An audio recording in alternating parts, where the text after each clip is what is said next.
in terms of turntablism, it has always been very tied in with hip-hop music. Why is turntablism so synonymous with hip-hop music and not fucking house music or techno music per se? Is it because hip-hop has a more complicated structure for you to play with as compared to other straight beat genres?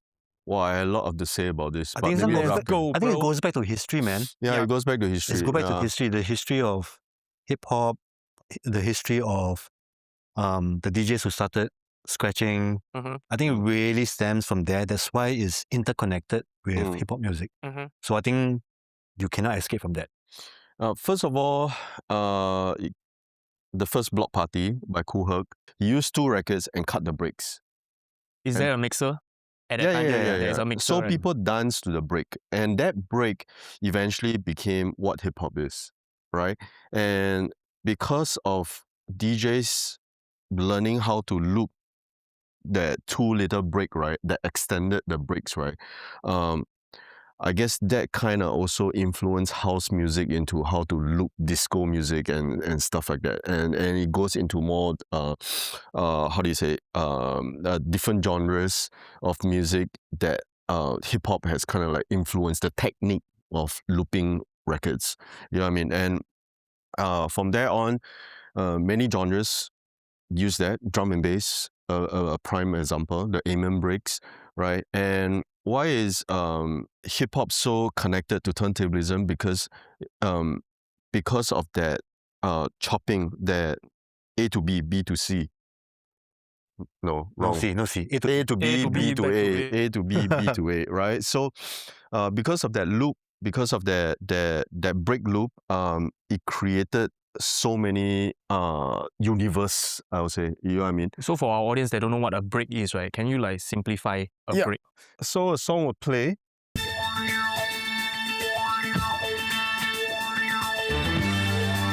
And you keep playing. So you play to some point and the song will hit this one part that which we call the break, which only consists of the drum and the bass.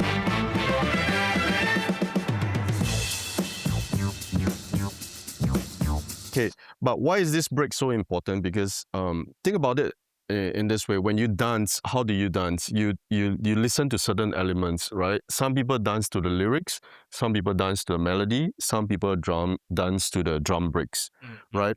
But when you dance to the melody and lyrics, you're kind of like boxed into what they are telling you.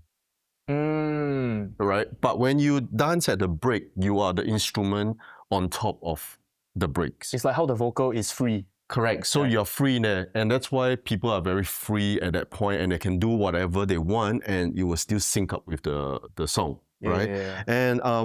But because of this break, right, which is a bridge of a song, technically, you will only last about 10 to 20 seconds. But imagine, I'm sure you have seen those b-boy circles or dancer circles, right? They are in a circle, and then in the middle there's only one person. That's not it. That's a battle competition, right? But when in the jam, right, you have like 10 to 15, 20 people crowding around, and there's only one person in the middle. Right? That's called a cypher. Okay. Cypher, you can be very free, right, at that point. But the break is so short, only 10 to 20 seconds, it's probably only enough for one person to go in for one round. But everybody wants to get into that round. So what does the DJ do? They loop the break. They extend the break. So here you go. So you play one side. And then you play the other side. Okay, so let me do this again. So you play one side. And then you stand by the other side. Which is the same song. Yes. And then you stand. And then you go back to the A. So it gives them more time to participate and showcase. Yep. So obviously this part of the technical component, they call it the merry-go-round right from the start. But eventually DJs got the hang of it and got so good at it, they created beat juggling. And that's why it's so connected to turntablism, right? So beat juggling will be a lot more intricate. You don't let the record run in 4-bar. You kind of like break it down and you make it more technical, right? So give you more example.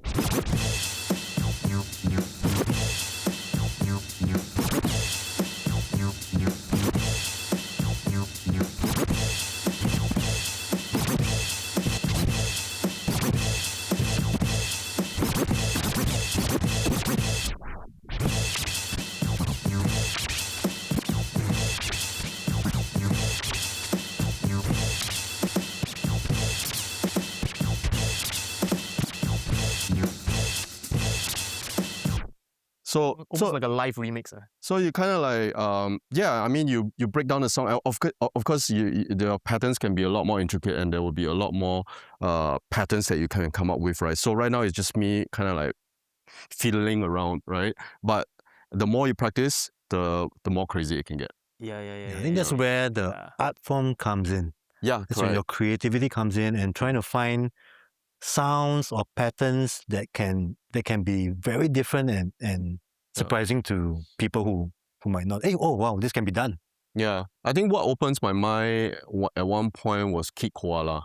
Oh yeah. So I that remember, guy man. is like, Back in the day, bro. Yeah, it's like he's out of our league, right? He's like his world is using the turntable as a musical instrument in a very performance way, right? So recently he did like so back then he did like a comic book sketch with with turntable music as the backdrop.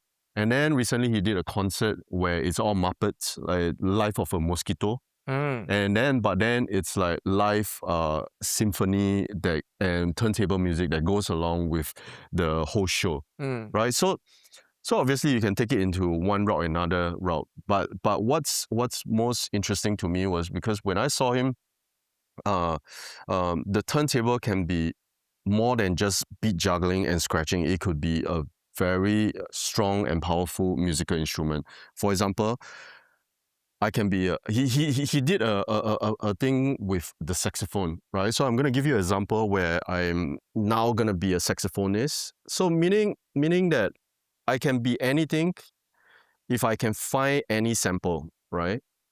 Did Kid Koala do something like DJ Newmark, like a toy set? No, right? that's DJ Newmark. Yeah.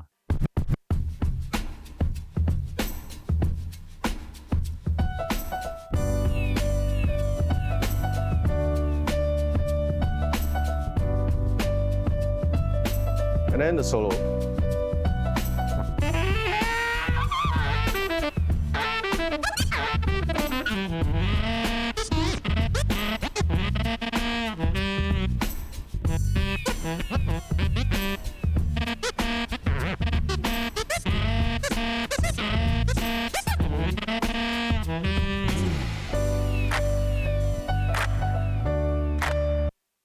And of course, any sample, like I said, you can find, you can be that, right? So I'm gonna be a drummer.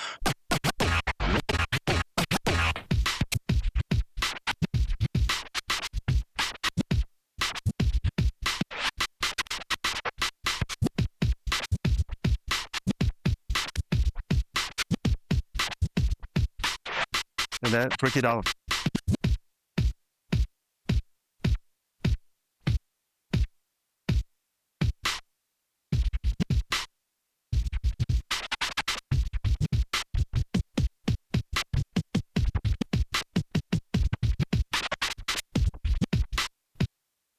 Yeah. Yeah.